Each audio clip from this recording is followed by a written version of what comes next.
Mag-aalas 13:30 na madaling araw, mabagal pa rin ang usad ng mga sasakyan sa bahaging ito ng northbound lane ng North Luzon Expressway sa Marilao, Bulacan. Ang lane 3 o middle lane sa ilalim ng Marilao Bridge, isinara kasi sa mga motorista. Naglagay ng traffic signages sa traffic cone sa pamunuan ng NLEX. Puspusan ang pagsasaayos sa bahagi ng Marilao Bridge matapos itong tamaan ng trailer truck kahapon. Nadamay sa insidente ang isang AUV na ikinasawi ng isang sakay nito.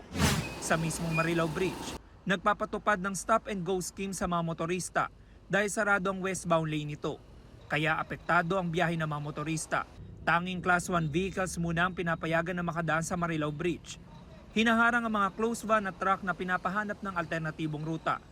Ayon sa pamunuan ng NLEX, may mga driver na nakalulusot sa kabila ng pagbabantay nila sa mga exit sa Karuhatan, Mindanao Avenue at Balintawak.